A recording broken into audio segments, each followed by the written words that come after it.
I'm just attaching the engine crane to the head of our engine. It should be more than strong enough.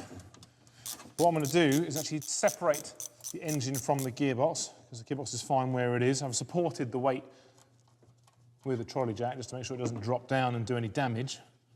And the idea is, hopefully, I should be able to tease the engine out and I can start having a look and seeing what's causing our little leak.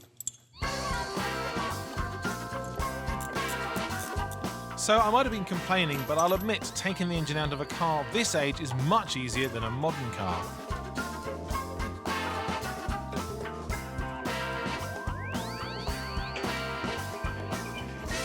Now this is the B series engine in all its glory. It was actually fitted to over 50 different variants of the BMC range.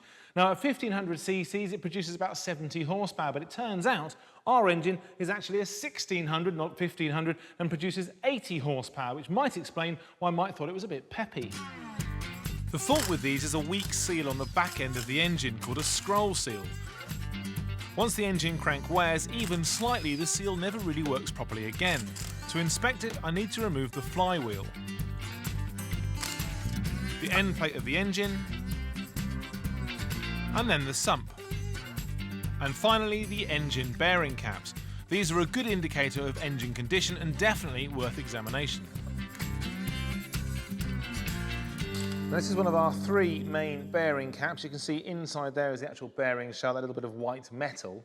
Now this engine has the 3 bearings. You see one at this end, one in the middle, and then one at the far end. So just to check our bearing, we can just push on this side ever so slightly, and what will happen is it will spin around. There we go.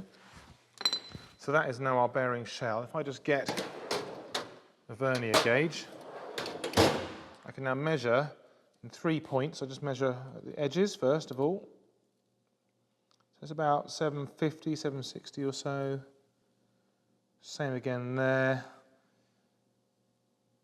And again, about the same again. It's about 760 all round, which means there's almost nowhere at all, which is really good news. And looking inside, I can actually see the pistons are almost brand new looking, as are con rods and stuff. So this engine has been rebuilt quite recently, as Mike suggested. So with everything else up to scratch, I'm afraid it does point to our scroll seal being the cause of the leak.